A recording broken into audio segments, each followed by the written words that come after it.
Bonjour à tous et bienvenue sur Montréal Boulevard. Le nom est assez évocateur et vous annonce la couleur. Je suis Aurélia, j'ai 24 ans, je suis architecte et j'habite à Montréal. Dans ce podcast, je souhaite vous partager mon expérience à Montréal depuis 7 mois, mais pas que. Depuis que j'y vis, je ne cesse de découvrir des petites perles qui me font vibrer et que je souhaite vous partager sans plus attendre. Aujourd'hui, je reçois Sarah Baudouin, la fondatrice de Jibou, une marque québécoise d'accessoires de mode. Jibou, c'est le surnom que lui donnait son père quand elle était petite. Avec Sarah, nous avons parlé d'entrepreneuriat, de tricot, de suivre son instinct et bien d'autres choses. Donc bonjour, aujourd'hui je suis en compagnie de Sarah, la fondatrice de Jibou, la marque Jibou qui est une marque d'accessoires pour cheveux, c'est comme ça qu'on peut le définir? C'est plus que juste des accessoires pour cheveux, en fait. Je dirais que c'est des accessoires qui se portent et qui sont pas des vêtements. Ouais. Parce qu'on a aussi toute la gamme qui est tricotée à la main par des retraités qui sont des tuques foulards mitaines. Donc, c'est pas pour les cheveux, mais dans ce cas-ci, dans le cas de cette collection-là, c'est plus pour se garder au chaud. Ouais. Donc, des accessoires pour toute la main qui se portent. Ouais. Est-ce que tu pourrais te présenter dans un premier temps et nous présenter la marque que tu as fondée? Oui. Donc, mon nom, c'est Sarah Baudouin. Puis, j'ai fondé l'entreprise Jibou en 2014. À la base, c'était principalement parce que j'avais vu un engouement pour un modèle de tuque que je m'étais tricoté moi-même. Puis ça faisait en sorte que mon entourage en avait voulu. J'en avais vendu plusieurs, mes amis, famille.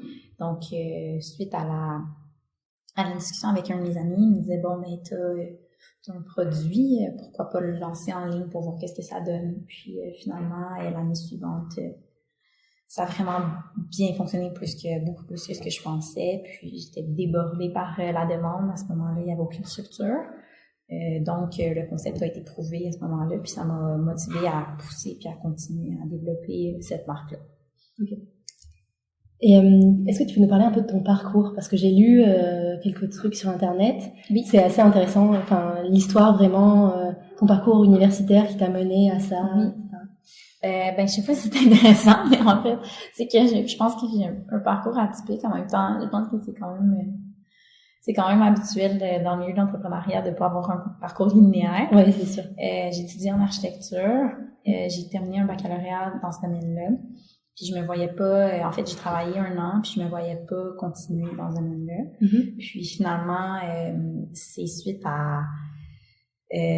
suis allée, suite à beaucoup de réflexions, je suis allée à HEC Montréal faire une maîtrise, mais sans savoir vraiment que j'allais finir entrepreneur. C'était plus pour m'ouvrir des portes, pour changer un petit peu de domaine, changer d'air. Mm-hmm. Puis c'est à la 2e année de ma maîtrise que j'ai lancé l'entreprise. Donc, j'ai pu par la suite, premièrement, j'ai dû abandonner des cours suite au lancement parce que finalement, comme je disais, ça a été plus populaire que ce que j'avais imaginé. Puis, j'ai pu faire ensuite, durant la session d'été, puis de printemps, mon projet supervisé là-dessus, ce qui m'a permis d'approfondir certaines connaissances avec la littérature qui était disponible à ce moment-là. Oui, parce que en fait, il faut dire que ce projet, tu l'as monté pendant que tu étais étudiante. Exact. Ouais. Donc, durant mes études, exactement. Ouais, c'est ça. Donc, j'ai monté le projet durant un été complet, donc entre ma première et ma 2e année de maîtrise. Une maîtrise, c'est 2 ans. Puis finalement, j'ai terminé ma maîtrise en 5 ans finalement, plutôt que 2, étant donné que j'avais l'entreprise prenait toute la place. Donc, voilà. Pourquoi tu as choisi de créer, donc comme tu disais, on pourrait dire des accessoires, des vêtements, ce genre de choses plutôt qu'autre chose en fait finalement? En fait, vraiment le projet est né grâce au tuque tricoté. Donc ça, c'est vraiment le noyau central. Puis après ça, il y a eu, qu'est-ce qui était associé à ça? C'était les foulards, les mitaines. Puis, toute la section qui est plus des bandeaux et vraiment plus des accessoires de cheveux est arrivée 3 ans plus tard. Donc, c'est arrivé comme un petit peu par hasard, par instinct. Je m'en allais en voyage à la Havane. Puis, je me disais, mais pourquoi pas? Puis, il n'y avait pas de collection d'été à ce moment-là. C'était juste collection automne-hiver. Ouais. Puis, le but était de diversifier. Puis, je me disais, mais pourquoi pas faire en sorte que on puisse, je vais lancer une petite collection cet été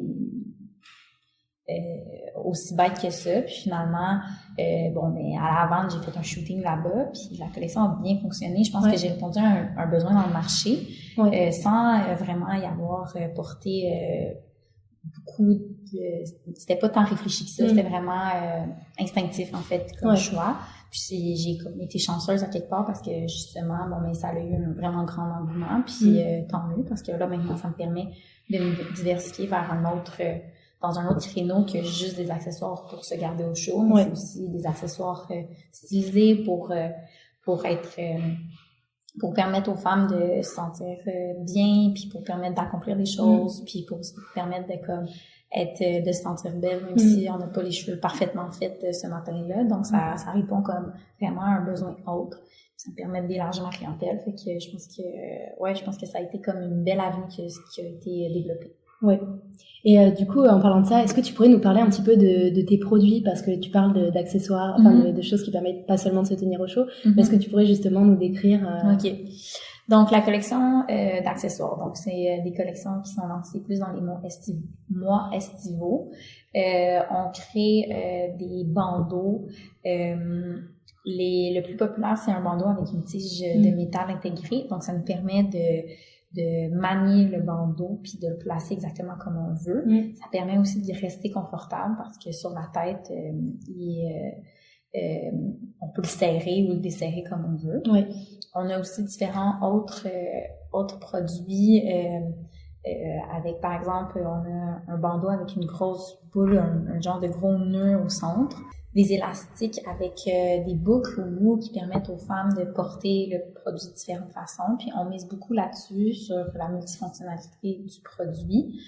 Donc ça, c'est notre collection plus de bandeaux. Puis parallèlement à ça, donc les collections qui viennent de sortir, parce que là, on est en fin octobre, c'est une collection automne-hiver, c'est ça. Donc, la collection qui est tricotée à la main.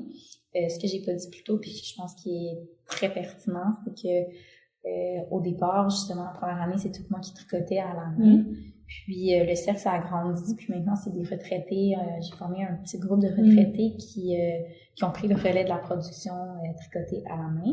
Donc, ça leur permet moi, ça me permet de répondre à un besoin. Ça permet aussi d'avoir un impact socialement responsable. Puis ces femmes-là, elles sont rémunérées à la pièce. Elles tricotent toute l'année, c'est ça, une quinzaine. Puis elles tricotent de chez elles. Puis je sens vraiment l'impact positif sur ces femmes-là. Donc, pour revenir à la question initiale, tout ce qui est tricoté à la main, il y a parfois de la fourrure aussi, toute la fourrure recyclée. Donc, les pompons de fourrure, on en a aussi sur des mitaines.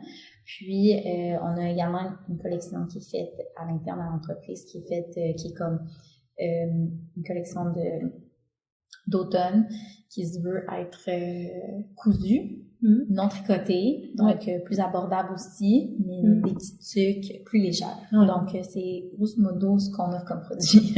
Et aussi, il me semble que vous utilisez des matières éthiques. Est-ce que tu pourrais nous en parler un petit peu? Donc, tu as parlé de la fourrure recyclée, mais toute votre autre matière. Donc, la laine, c'est de la laine qui provient du Canada. La laine se veut quand même une matière qui est renouvelable. Ensuite, on utilise dans notre collection de bandeaux, on essaie le plus possible d'aller vers des matières qui sont écologiques. On utilise par exemple le modal, on a aussi des produits qui sont faits, qui sont certifiés éco-responsables avec la certification. C'est quoi le modèle? C'est fait à partir de l'être, l'arbre. Donc, c'est à partir de la cellulose de l'être, l'arbre, l'être. Puis ça se veut être beaucoup plus éco-responsable que du polyester, etc. Ça utilise moins d'eau, mais tout ça, à chaque fois que je l'explique, je sens que je maîtrise pas bien le sujet. Mais ça permet de résumer un petit peu aussi. Oui, mais ce que je peux dire, c'est que c'est ça, on essaye le plus possible. Par contre, j'ai vraiment de la misère à trouver une gamme de produits pour l'automne puis pour l'hiver entièrement plus écologique. Sur le marché, je sais pas si c'est le marché montréalais de l'accessibilité aux produits qui est plus difficile, mais j'estime que ça doit être à la grandeur de la planète que c'est difficile d'avoir accès à des tissus qui sont durables et qui se veulent écologiques. Donc je fais face à ça, je suis prête à payer plus cher pour le produit, pour le tissu, mais j'en trouve pas, j'ai de la misère à en trouver. Okay. Fait que, oui, c'est des cotons, ça va, justement, du modèle des matières estivales, ça va, des matières plus légères, ça va, du lin, par exemple, ça peut être, mais tout ce qui est plus matière intermédiaire, énormément de problèmes. Fait que, pas de problème, mais difficulté à trouver. Ouais. Et je voudrais juste revenir au projet entrepreneurial. Oui. Je me demandais, alors j'avais vu que tu avais obtenu, il me semble, une bourse à l'université pour ton projet entrepreneurial. Ouais. Est-ce que tu pourrais nous en parler un peu plus et nous parler aussi de comment en fait tu as financé tes premières commandes, etc. Oui. OK, donc ça fait quand même un bout, ça doit faire 5 ans maintenant, tout ça. La bourse, en fait, c'était pas une grosse bourse, c'était une bourse de, je pense, 3 000 $, quelque chose comme ça. Quand on sait qu'il y a beaucoup d'entreprises qui vont chercher près de des millions, donc le projet, étant donné que le projet, étant donné qu'il a commencé en se voulant presque un projet de fin de semaine, il a permis de presque financer, c'est-à-dire que je faisais tout moi-même, tout était en ligne, donc le coût d'investissement à la base était vraiment bas. J'avais créé moi-même un site web, je dis pas qu'il était parfait, j'avais vraiment été comme très conservatrice dans mes dépenses parce que dans ma tête c'était comme vraiment plus un projet exploratoire, c'est-à-dire que je voulais voir qu'est-ce que ça pouvait donner. J'espérais que ça puisse donner quelque chose de vrai, mais comme c'était vraiment juste pour tester. Je me disais, là, mon entourage en a, je pourrais peut-être aller rejoindre le reste des gens. Bon, durant le premier hiver, c'était vraiment dans cette optique-là. Donc, quand j'ai reçu des commandes, j'allais chercher la laine pour ces commandes-là, mais tu sais, plus que ça, l'hiver avançait, je recevais plusieurs commandes par jour, etc. Fait que j'ai trouvé à ce moment-là des fournisseurs qui m'ont permis de commander un petit grosse quantité sans que ce soit des trop grosses quantités. Donc, c'était tout le temps, là, vraiment le minimum. Ça m'a vraiment permis que dès la première année, j'ai réussi à faire de l'argent. Fait que j'ai pu réinvestir ça pour la deuxième année. Puis l'entreprise, c'est comme a grandi. Puis j'ai réussi à pas avoir à aller me chercher d'investisseurs. J'ai réussi à pas avoir à aller chercher de gros investissements externes. La bourse, c'est sûr que ça m'a aidé, mais comme je dis, c'est comme un prix qui est relativement dérisoire c'est sûr. par rapport à l'ampleur que le projet a pris. C'est sûr que ça reste de l'argent, fait que c'est sûr que durant cette année-là, j'étais aux études, j'avais pas d'autre travail, c'est sûr que ça m'a aidé aussi à pouvoir investir puis pouvoir potentiellement faire un petit peu d'inventaire, si je peux le dire. Donc, par rapport à l'investissement, je suis peut-être pas le modèle le modèle d'entrepreneur qui a tout risqué, mais ça m'a permis d'y aller petit pas par petit pas. Puis à chaque année, on a doublé. Puis on est encore en train d'être en croissance.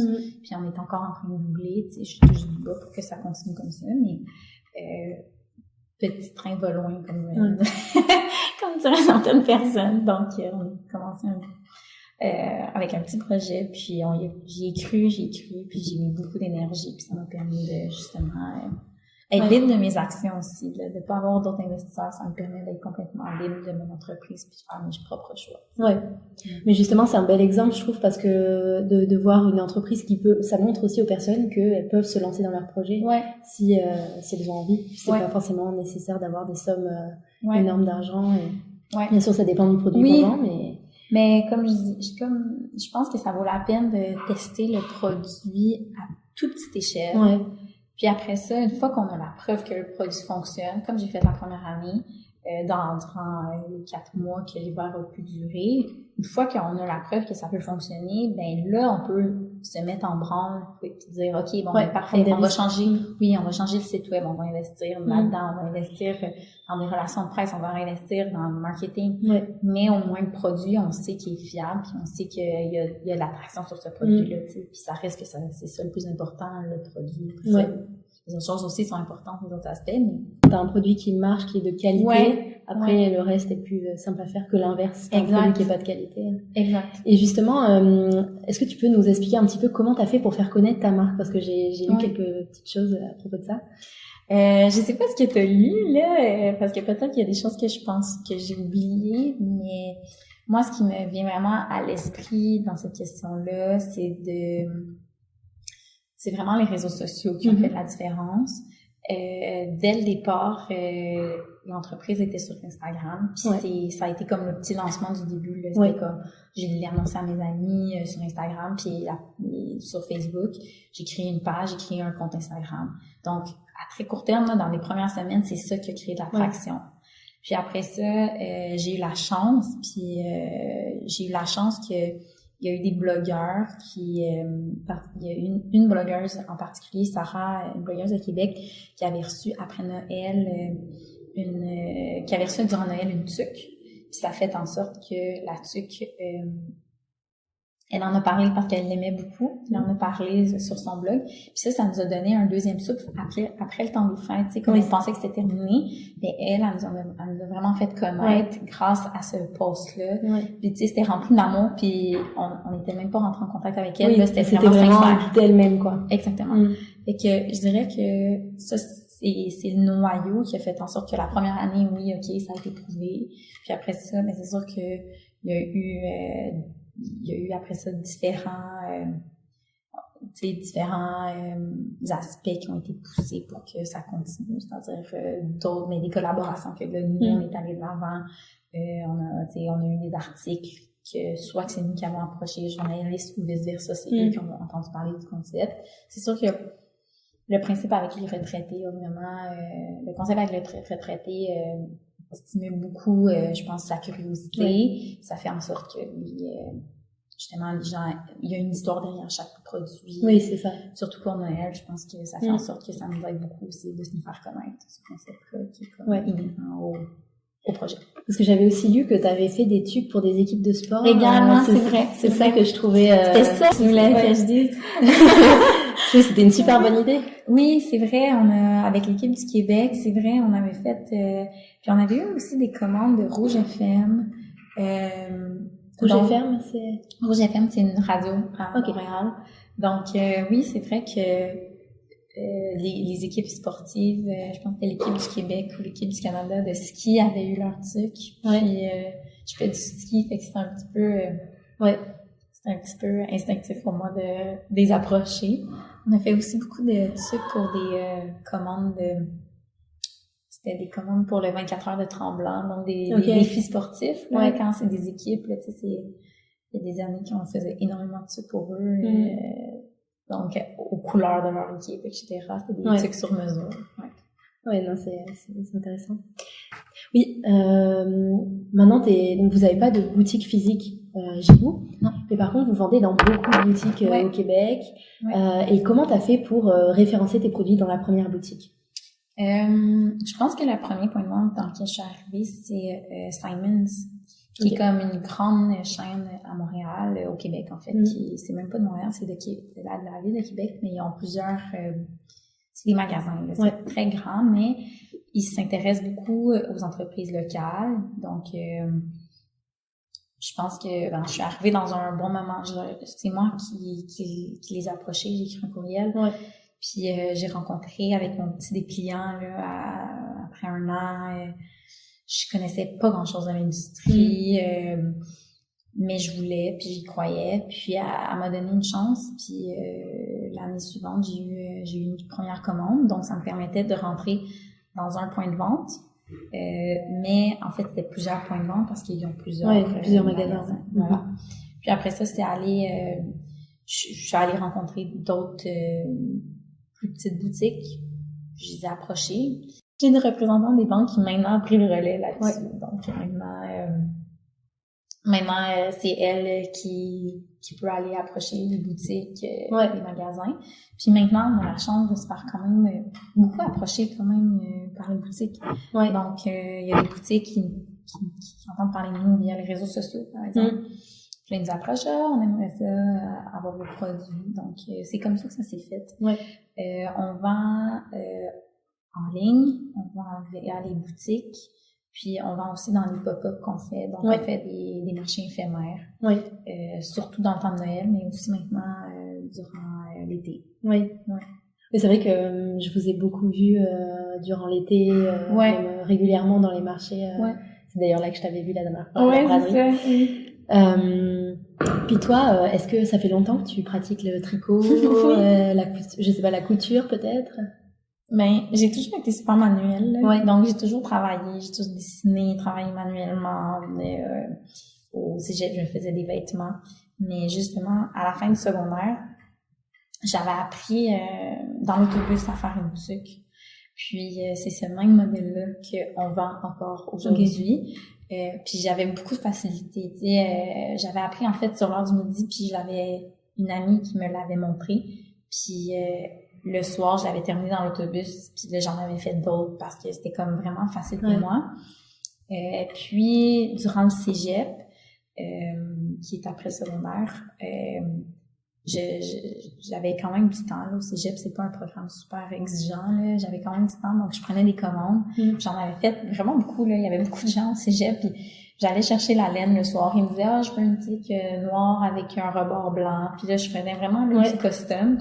Puis c'est ça, c'est 10 ans plus tard que j'ai ressorti mes costumes. Oui, c'est ça, parce que du coup, c'est encore plus ancien que quand tu étais à l'université. Exactement. Donc, c'est ça a été mis en plan pendant, je dirais, 5 ans ou 10 ans. Là. Quelques années quand même, là, que j'en ai pas fait du tout. Le programme en architecture était trop exigeant pour que j'aie le temps de faire ça.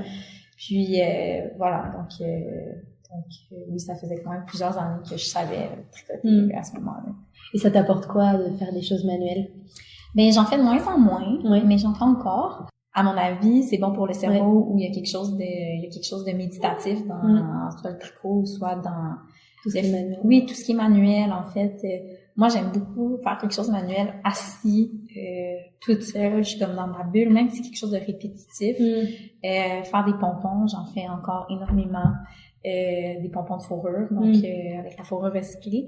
Donc je suis comme dans ma bulle, soit que je me mets une petite émission, ça me permet vraiment de décrocher. En même temps, j'ai l'impression de décrocher en faisant quelque chose qui est utile, là, qui est productif. Donc tu vois quelque chose qui avance en fait, c'est pas comme quelque chose d'informatif, c'est pas intellectuel, très concret, exactement.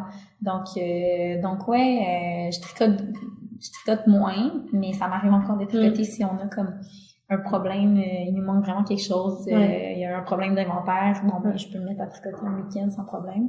Fait que je pense que le travail manuel, quand j'en fais, je pense que c'est bon pour une partie de mon cerveau, là, qui peut se mettre un petit peu à off.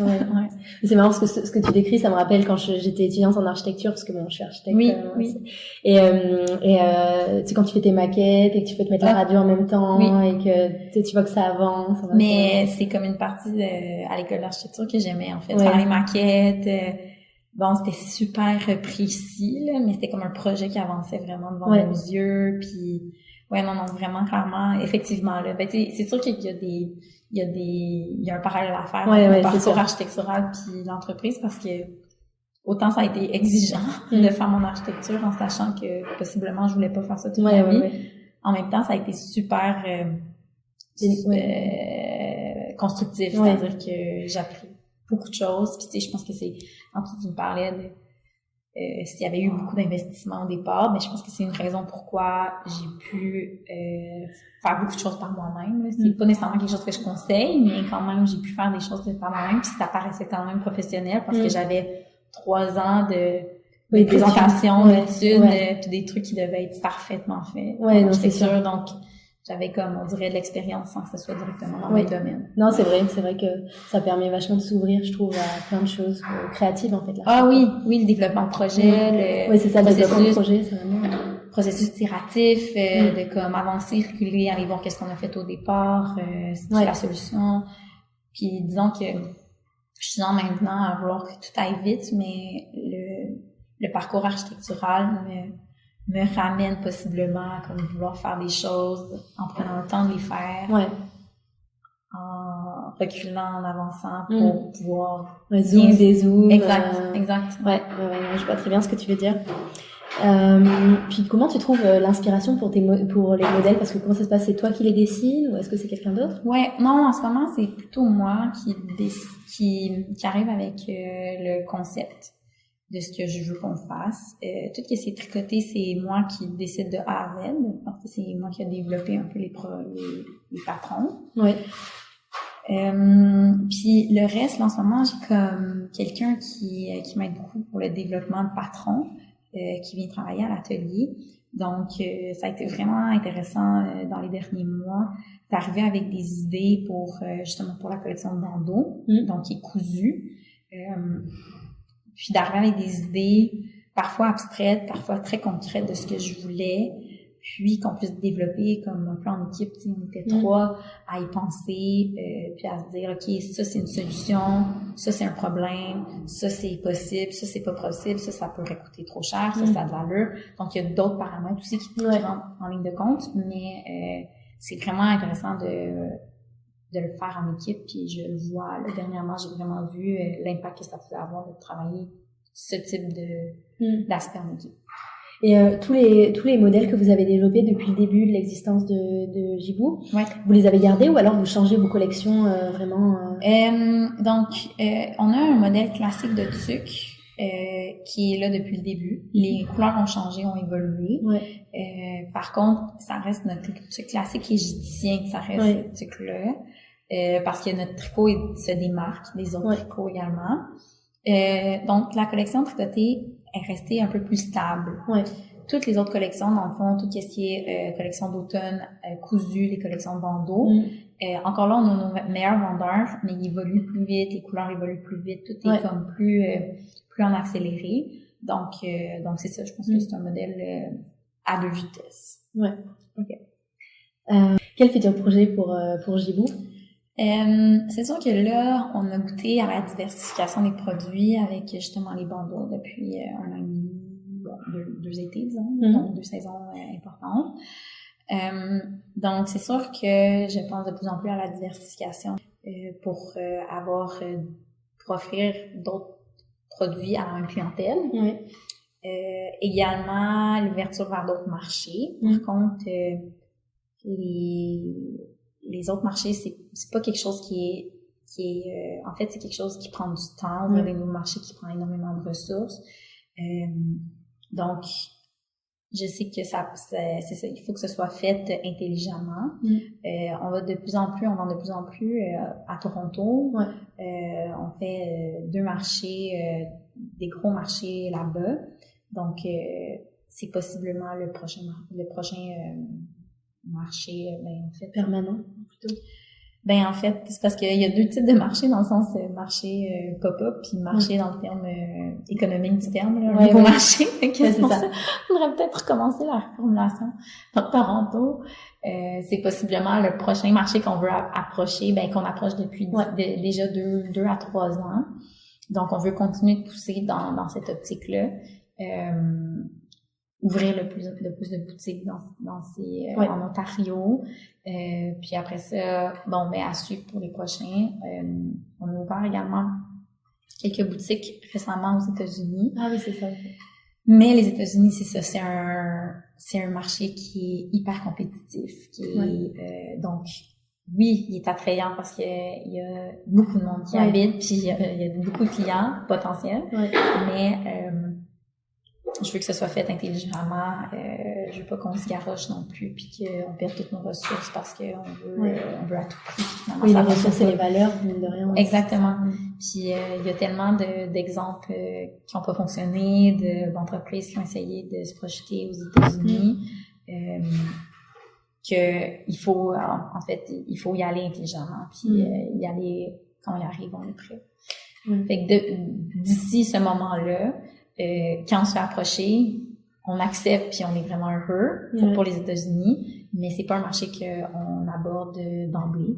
Puis le marché canadien est tellement pas saturé, à mon avis, que on se concentre là-dessus après, à court et moyen terme, puis après ça, dans le long terme, on verra Et c'est ça que j'allais te demander, le marché canadien, en particulier québécois, c'est quoi ses spécificités? Parce qu'on a l'impression qu'il y a vraiment un public qui est là pour les nouvelles entreprises, surtout pour ce genre d'initiatives, qui sont quand même, enfin, on privilégie beaucoup le local, au final. Ben, possiblement que, ben, en fait, c'est intéressant, puis j'ai pas nécessairement la réponse à ça. Savoir qu'est-ce qui fait en sorte que le Québec, parce que, en fait, je suis comme un peu biaisée par le fait que je viens du Québec. Donc, est-ce que si je venais de, je sais pas, de Vancouver, ça aurait été plus difficile, ou est-ce que j'ai eu comme une facilité dans le marché québécois parce que les Québécois sont d'emblée plus intéressés aux produits locaux? Je pense que les Québécois, on est les seuls francophones dans tout un continent. Donc, possiblement qu'il y a comme l'aspect d'entraide ou d'encourager local qui est peut-être plus, on est peut-être plus conscientisé à ça. Puis dans un autre, je pense que les Québécois, on essaie depuis les dernières années, d'être de plus en plus écologique ou socialement responsable dans nos choix, même si tout ça est très controversé en ce moment. Mais je pense qu'il y a beaucoup de Québécois, Québécoises qui s'intéressent justement à l'achat local pour faire un impact positif, avoir une empreinte positive. Et justement, donc tu es montréalaise ou tu viens d'une autre place au Québec? Donc, je viens de la Rive-Nord du Québec, de Montréal. Je viens de la Rive-Nord de Montréal. Puis, j'ai déménagé à Montréal à l'université. Puis, je me vois pas retourner sur les rives. J'aime l'engouement autour de Montréal, j'aime l'énergie, j'aime le fait que tout est proche. J'aime le fait que je suis chez moi puis je suis toute seule, par exemple, mais que je sors dehors puis il y a plein de monde. J'aime le fait de comme être seule mais entourée, je sais pas. Puis je suis retournée pendant, je pense, 2 mois habiter sur la Rive-Nord entre 2 appartements, en 2 déménagements. Puis j'ai trouvé ça vraiment difficile. J'avais l'impression que tout le monde rentrait travailler, puis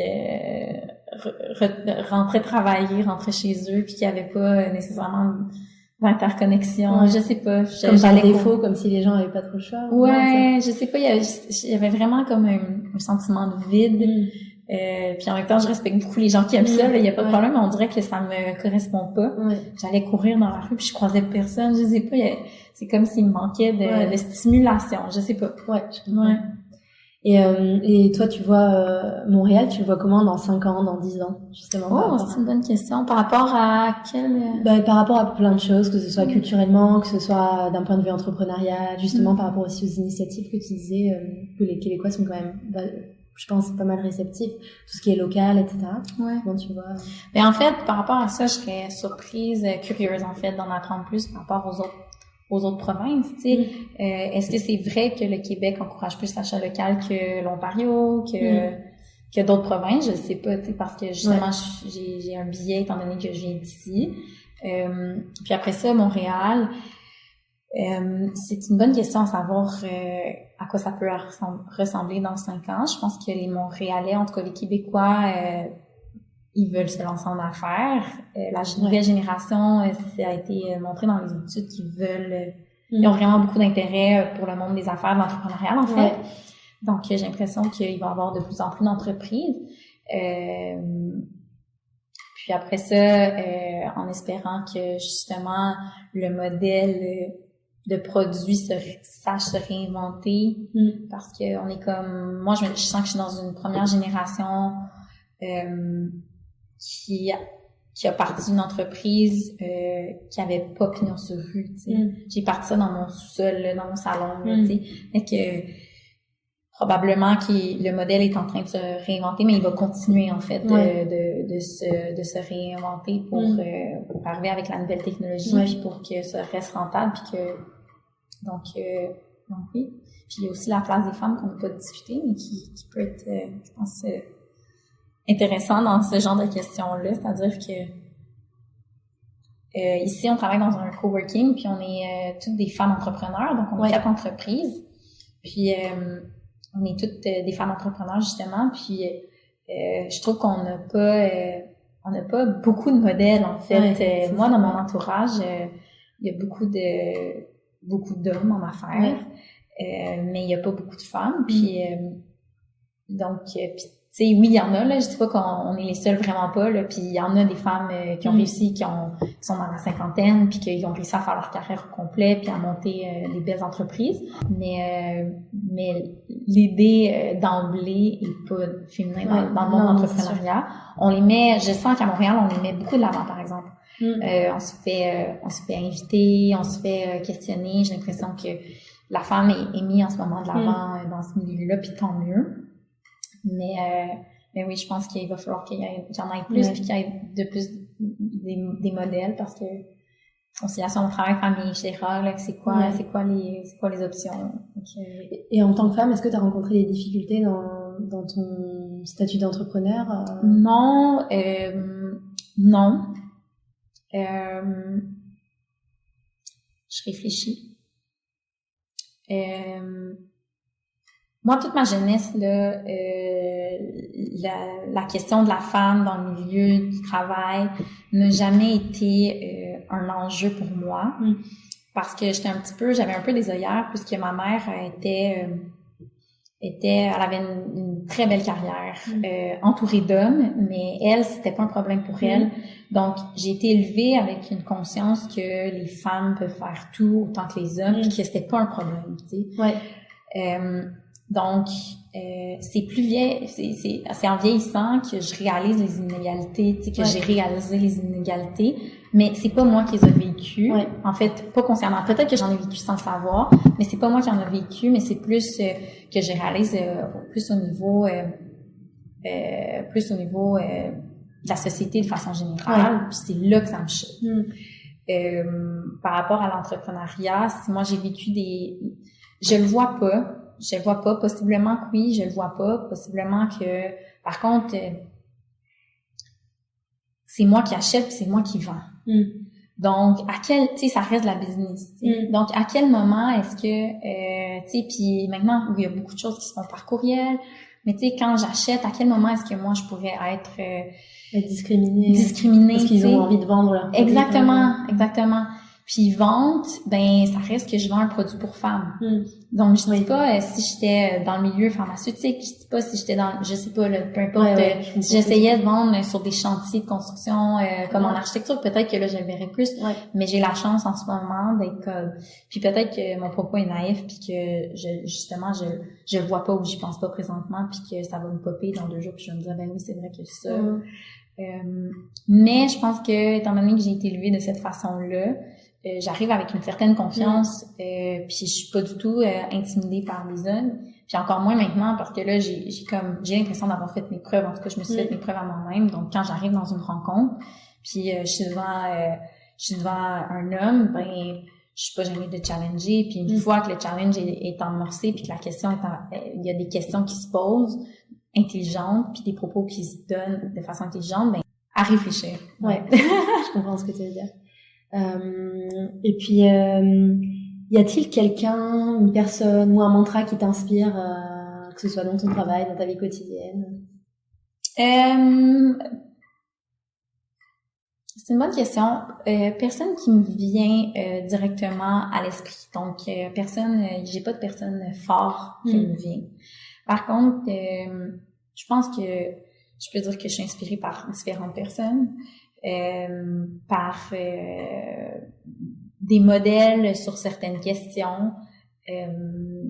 Les femmes avec qui travaillent autour de moi font des choix différents de moi sur certains aspects, puis ça me fait c'est sûr que ça me fait réfléchir.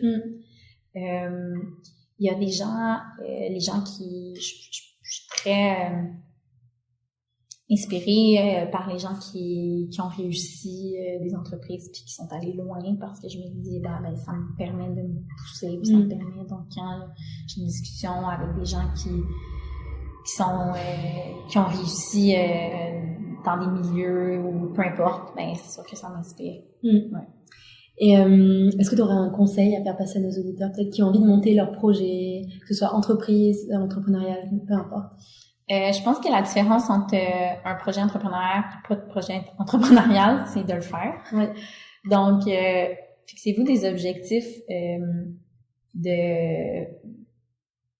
dans le temps, c'est-à-dire parce que c'est facile pour faire le projet. Oui. Donc, ça, tout le monde est capable de le faire. Exact. Ouais. Donc, que ce soit un petit pas à chaque jour, mais qu'il faut toujours que ça avance. Puis, de pas se laisser décourager par l'impression que les gens dans votre entourage ont du projet. C'est-à-dire, en fait, moi, j'ai pas parlé de mon projet, puis les fois que j'en ai parlé avant de le lancer, tous les commentaires que j'ai eus, c'était négatif. Donc, tu sais, puis j'en ai pas parlé à 20 personnes. J'ai dû en parler à 2 personnes. Puis à un moment donné, ça popait, il y avait un commentaire négatif, puis c'est le seul que je retenais. Ouais, donc, je dis pas de pas en parler parce que c'est niaiseux de pas parler de quelque chose d'important, là, mais de se garder tu sais, de rester positif par rapport à son projet malgré que ça peut être difficile avec des commentaires négatifs, tu sais. Ouais. Ben, est-ce que tu aurais quelque chose à rajouter? Mais non, je pense que on a fait le tour de plein d'aspects vraiment intéressants. Alors, en fait, espérons que c'est vraiment intéressant. Puis j'ai pas mal d'amis autour de moi qui adorent Jibou. Ah, c'est vrai? Et du coup qui ont hâte, je pense, de. Ah, ouais, super. J'espère que je les décevrai pas avec mes réponses. Au contraire, je pense que vraiment t'as répondu comme ça. Il y a une histoire aussi derrière les produits. Déjà, il y en a une, mais là, c'est encore plus concret, tu vois. Pour nos auditeurs. Ben, merci beaucoup, Sarah, d'avoir pris le temps. Ben, merci à toi de t'être déplacée puis de ton intérêt aussi pour une entreprise comme ça.